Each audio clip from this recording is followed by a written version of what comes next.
Bienvenidos a una nueva inversión profunda en la historia.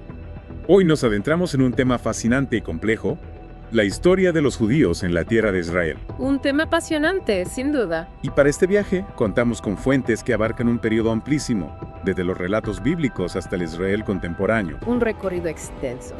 Nuestro objetivo hoy es desentrañar los momentos clave, las conexiones a veces ocultas y comprender la profundidad de esta narrativa histórica. Es importante recordar que al abordar una historia tan rica y compleja, las fuentes nos ofrecen diversas perspectivas. Cierto. Nuestro desafío será iluminar los puntos centrales, los hilos conductores que se tejen a lo largo de los siglos. De acuerdo, empecemos entonces por el principio. Los hijos de Israel, descendientes de Abraham, Isaac y Jacob, este último también conocido como Israel. Ahí encontramos las raíces, el origen mismo de una identidad. Es como si estuviéramos excavando los cimientos de una nación. Exacto. La tradición judía nos relata cómo los descendientes de los 12 hijos de Jacob se establecieron en Egipto. Buscando refugio ante la hambruna. Sí, inicialmente fue un refugio. Pero, como sabemos, la situación cambió drásticamente. Y se transformó en un periodo de esclavitud, ¿no? De acuerdo con las fuentes, sí. Una etapa de opresión que marcaría profundamente la identidad del pueblo judío. Y de esa opresión surge uno de los relatos más poderosos, el Éxodo liderado por Moisés. Un hito fundamental en la historia judía. Imagínate esa travesía épica desde Egipto hacia Canaán. 40 años deambulando por el desierto. Una experiencia transformadora. Según la fe judía, fue este evento el que selló su consolidación como el pueblo de Israel, Am Yisrael. El éxodo fue mucho más que una liberación física. ¿En qué sentido? Fue la forja de una identidad colectiva unificada por la experiencia compartida de sufrimiento y finalmente liberación. Y por supuesto, la recepción de la Torá en el monte Sinaí. La ley divina que marcaría su camino. En ese crisol, un grupo de tribus se transformó en un pueblo con un destino común y una misión trascendental. Después de este periodo inicial, entramos en la era de los reinos, aproximadamente entre 1400 y 586 a.C. Pasamos de una unidad tribal a una monarquía. Primero unificada bajo el rey Saúl. Pero esa unidad, como a menudo ocurre en la historia, no fue permanente. ¿Qué factores crees que contribuyeron a la división del reino? Bueno, tras la muerte de Salomón en 928 a.C., tensiones tribales latentes y diferencias regionales salieron a la superficie. Ya veo. El resultado fue la división en dos reinos, Israel en el norte, con 10 tribus, y Judá en el sur, que incluía a Judá y Benjamín. Dos entidades separadas con sus propias trayectorias. Y con destinos muy diferentes. El reino de Israel, el del norte, fue el primero en caer. Sucumbió ante el imperio asirio en 722 a.C. Un evento que marca la desaparición de 10 de las 12 tribus del mapa histórico como entidades independientes. Su destino posterior es un tema envuelto en misterio y especulación. Y luego llegó el turno del reino de Judá. Que enfrentó la invasión babilónica en 186 a.C. Otro momento crucial, cargado de simbolismo. La destrucción del primer templo en Jerusalén durante este periodo es una herida profunda en la memoria judía. ¿Cómo impactó este evento en la fe y las prácticas religiosas? La destrucción del templo y el exilio en Babilonia representaron una crisis existencial sin precedentes. La pérdida del centro de su culto de su tierra. Exactamente. Obligó a una profunda reflexión sobre la naturaleza de su fe y su identidad. Y dio lugar a nuevas formas de mantener su identidad, incluso sin el templo físico. Este periodo marca la transición hacia un judaísmo más centrado en la Torá, la oración y la comunidad. Un judaísmo que trasciende las fronteras físicas. Sin duda. Hablemos del exilio en Babilonia, un periodo que se extendió desde 586 hasta 537 a.C. Una diáspora forzada, lejos de su tierra. Una experiencia de desarraigo y añoranza. ¿Cómo logró el pueblo judío mantener su identidad en un entorno cultural tan diferente? La comunidad judía en Babilonia demostró una resiliencia admirable. ¿A qué te refieres? Desarrollaron instituciones comunitarias, preservaron sus tradiciones y profundizaron en el estudio de la Torá. Un periodo de intensa actividad intelectual y espiritual. Y sobre todo, nunca perdieron la esperanza de regresar a Sión. Una esperanza que se hizo realidad con el decreto de Ciro el Grande del Imperio Persa en 538 Osa. Un giro inesperado en la historia. Un gobernante extranjero permitiendo que miles de judíos regresaran a su tierra. Un testimonio de la tolerancia y la visión política de Ciro. Bajo el liderazgo de Zorobabel, reconstruyeron el segundo templo de Jerusalén. Un nuevo comienzo, un símbolo de renacimiento. Pero no todos regresaron, ¿verdad? Cierto, muchos decidieron quedarse en Babilonia. ¿Qué nos dice esto sobre la diáspora y su relación con la tierra de Israel? La diáspora a lo largo de la historia ha desarrollado sus propias raíces y oportunidades. Entiendo. Para algunos, la vida en Babilonia ofrecía estabilidad y prosperidad. Mientras que reconstruir una vida en Judea presentaba numerosos desafíos. Sin embargo, la conexión espiritual con Jerusalén se mantuvo. Una especie de doble identidad, dirías. En cierto modo, sí. Una dinámica entre el centro y la periferia que caracterizaría la experiencia judía en los siglos siguientes. Además, el retorno no fue un evento único. Hubo oleas posteriores, como la liderada por Esdras y Nehemías en 456 AC. Bajo el dominio persa se estableció Yehud Medinata, una provincia judía autónoma. Un paso significativo hacia la autodeterminación. ¿Qué significó esta autonomía para el desarrollo de una identidad nacional judía? Yehud Medinata, literalmente provincia de Judea, gozó de un alto grado de autogobierno Tenían sus propios líderes, sus propias estructuras administrativas. e incluso acuñaron su propia moneda, un símbolo tangible de su autonomía. Fascinante. Este periodo fue crucial para la consolidación de las instituciones judías. Fortaleciendo la identidad nacional y preparando el terreno para futuras aspiraciones de independencia. Sin duda, una experiencia que inspiraría a generaciones posteriores que soñaban con el fin del exilio. Después de los persas, llegó el turno de los griegos. Alejandro Magno conquistó la región en 332 el Aberio. Un nuevo imperio, una nueva cultura. ¿Cómo impactó la cultura helenística en el judaísmo? La llegada de los griegos trajo consigo el helenismo. Una fusión de cultura, filosofía y lengua griega. Su influencia fue notable, especialmente en la diáspora. ¿Algún ejemplo concreto? La traducción de la Biblia hebrea al griego, la Septuaginta. Un hito que facilitó el acceso a las escrituras a un público más amplio. Y que tuvo un impacto profundo en el desarrollo del pensamiento religioso judío. Pero esta influencia no siempre fue pacífica. Correcto. Surgieron tensiones entre la cultura tradicional judía y la helenización. Y estas tensiones dieron lugar al reino asmoneo, ¿Qué sucede un conflicto? La revuelta macabea. que desencadenó esta revuelta. El rey seleucida Antíoco IV Epífanes impuso prohibiciones a prácticas religiosas judías. Como la observancia del Shabbat y la circuncisión. Incluso profanó el templo de Jerusalén. Una provocación intolerable. Esta persecución religiosa desencadenó la revuelta en 167. Liderada por la familia asmonea, los macabeos. Una historia de resistencia contra un imperio poderoso. ¿Qué significó esta breve independencia para el pueblo judío? La revuelta logró la independencia de Judea y la restauración del culto en el templo. Un triunfo efímero, pero simbólicamente muy poderoso, Se convirtió en un símbolo de resistencia y autoafirmación judía. demostrando que incluso una pequeña nación podía luchar por su libertad religiosa. Y la festividad de Hanukkah conmemora esta victoria. La luz que vence la oscuridad. Precisamente. Lamentablemente, esta independencia no duró mucho. La creciente influencia de Roma se hizo sentir. ¿Cómo se produjo la transición del gobierno asmoneo al dominio romano? Los conflictos internos entre los asmoneos debilitaron su posición. Una oportunidad que Roma no desaprovechó. Pompeyo el Grande intervino militarmente en 74 AC, poniendo fin a la autonomía asmonea.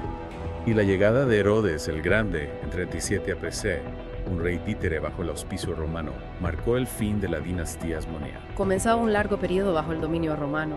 ¿Cómo afectó esta dominación a la vida del pueblo judío?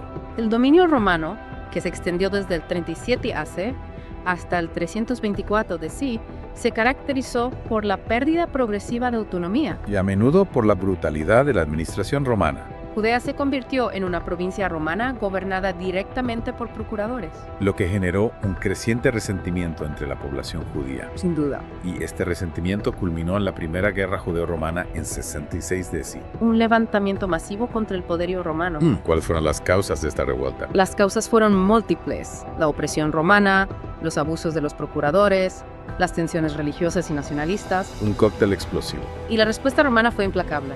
Bajo Vespasiano y Tito, Jerusalén fue sitiada y el templo destruido en el año 70 DC. Un evento catastrófico con consecuencias profundas para el judaísmo. El fin del culto sacrificial centralizado. Un cambio radical en la práctica religiosa. Las fuentes hablan de una pérdida de vidas inmensa. Más de 1 millón de judíos perecieron y miles fueron llevados al exilio. Batallas como las de Masada y Gamla se convirtieron en símbolos de la resistencia judía. En Gamla, la resistencia fue feroz. Prefirieron la muerte a la rendición. Y Masada, con su trágico suicidio colectivo, se convirtió en un símbolo de la determinación judía de no someterse a Roma. Actos de resistencia heroicos, aunque finalmente derrotados. Pero su impacto simbólico perdura hasta nuestros días. La resistencia judía no se extinguió con la destrucción del Segundo Templo. En el siglo II DC surge la revuelta de Bar Kokhba. otro intento por desafiar el poder romano. liderada por Simón Bar Kokhba, a quien algunos consideraban el Mesías.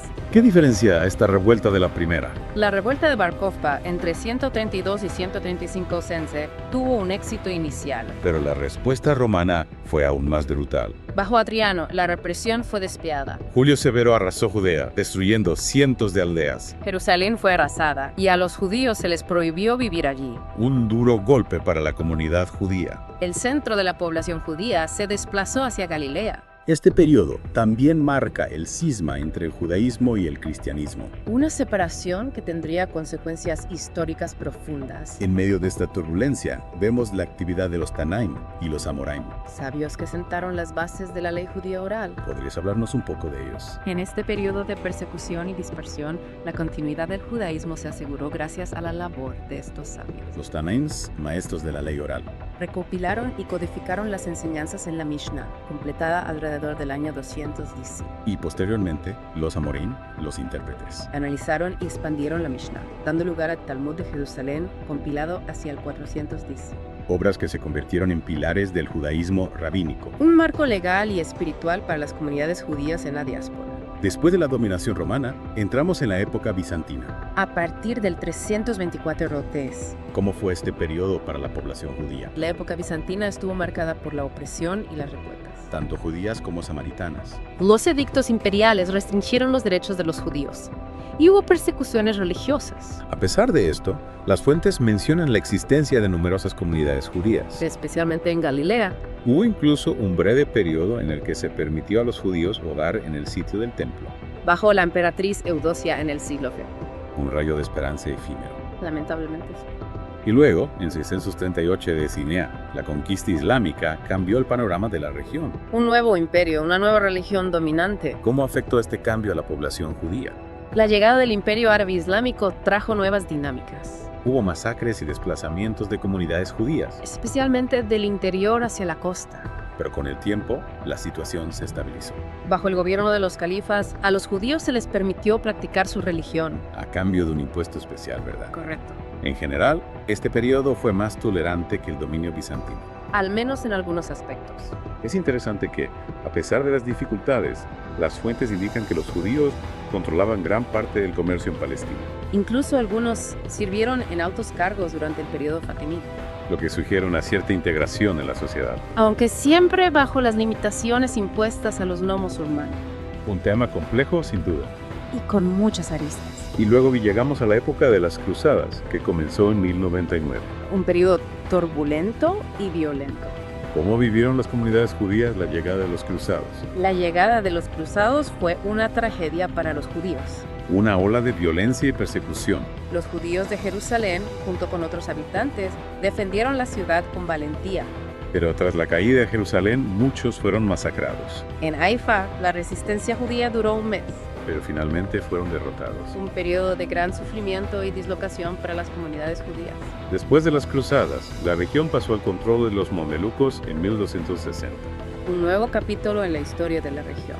¿Cómo fue este periodo para las comunidades judías que sobrevivieron? El periodo mameluco no fue fácil para los judíos. Persecuciones, decretos discriminatorios. Sin embargo, a pesar de las adversidades, lograron mantener una presencia en la región. Un ejemplo de esta resistencia es la llegada de Nachmanides a Jerusalén en 1267. Un evento crucial que marcó el inicio de una presencia judía continua en Jerusalén. Hasta 1968. Exactamente. Nachmanides no solo se estableció en Jerusalén, sino que también fue muy activo en Acre. Difundiendo los estudios judíos. ¿Cuál fue el impacto de su actividad? Nachmanides revitalizó la vida judía en Jerusalén. Fundó una sinagoga, atrae estudiantes. Su actividad en Acre contribuyó a la difusión del estudio de la Torá y la Cábala. Un legado intelectual y espiritual duradero. Sin duda. Y después de los mamelucos entramos en la larga era del Imperio Otomano. Que comenzó en 1517 y duró hasta 1917. ¿Cómo evolucionó la vida judía bajo este imperio? El dominio otomano trajo consigo un periodo de relativa estabilidad, al menos en comparación con los periodos anteriores. Ciudades como Jerusalén, Tiberiades y Sefed se convirtieron en importantes centros de espiritualidad judía. Y de actividad comercial también. Seifert, en particular, floreció durante el siglo XVI. convirtiéndose en un centro de la cábala, con figuras como Isaac Luria y Joseph Caro, Y también fue un centro de comercio floreciente. especialmente en tintura, granos, especias y telas. Incluso contaron con una imprenta a partir de 1577. La primera en Palestina y allá. Un símbolo del dinamismo intelectual de Seifert. ¿Cómo logró Seifert alcanzar tal prominencia? La llegada de eruditos judíos expulsados de España a finales del siglo V y principios de XVI fue un factor crucial. Trajeron consigo un gran impulso intelectual y espiritual. La confluencia de misticismo cabalístico con la codificación de la ley judía por Joseph Caro. Y la expansión del comercio. Crearon un ambiente único de creatividad y prosperidad. Pero el dominio otomano también tuvo sus altibajos, Hubo periodos de ineficiencia y declive en los siglos posteriores. que afectaron a las comunidades judías. Sin duda. También se mencionan eventos como el terremoto de 1759 Una tragedia que afectó a varias comunidades. y la llegada de los discípulos del Gaón de Vilna a finales del siglo XVIII. Que fortalecieron las comunidades askenazi en Jerusalén y Seifert Y no olvidemos la proclama de Napoleón en 1799, sobre la creación de un Estado judío. aunque nunca se materializó. Un sueño fugaz pero significativo, Y finalmente llegamos al siglo XX con el mandato británico, que se extendió desde 1917 hasta 1948. un periodo de grandes cambios y crecientes tensiones. El mandato británico formalizó la Declaración Balfour de 1917. Expresaba el apoyo británico al establecimiento de un hogar nacional para el pueblo judío en Palestina Lo que fomentó las oleadas de inmigración judía, las aliyas. y un crecimiento significativo de la población judía, Pero esta política generó oposición entre la población árabe palestina, que veía en la inmigración judía una amenaza a sus aspiraciones. sembrando así las semillas del conflicto. A medida que la violencia aumentaba, los británicos se retiraron. Y la ONU propuso el plan de partición de 1947, Que fue rechazado por los líderes árabes. lo que llevó al estallido de la guerra. El 14 de mayo de 1948, David Ben-Gurion proclamó la independencia de Israel.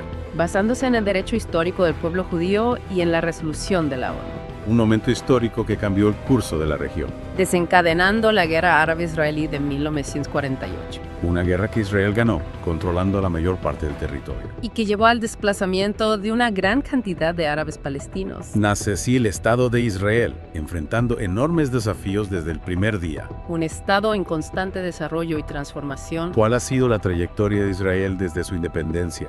Israel ha experimentado una inmigración masiva, un crecimiento económico notable. Y numerosos conflictos militares. La población judía ha crecido significativamente, manteniendo viva la memoria de su historia en esta tierra. Hemos recorrido un camino extraordinario, desde los relatos bíblicos hasta el Israel moderno. Una historia llena de desafíos y logros. Lo que emerge con fuerza es esa conexión profunda del pueblo judío con esta tierra, Una conexión marcada por momentos de florecimiento y de terrible adversidad, de autonomía y de dominación extranjera, pero siempre con la aspiración de preservar su identidad. y finalmente de retornar a su hogar ancestral. Pensando en todo lo que hemos explorado, surge una pregunta fundamental.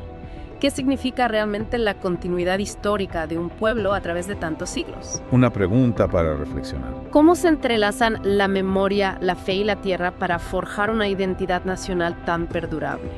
Te dejamos con esta reflexión, una invitación a seguir explorando las profundidades de esta fascinante historia.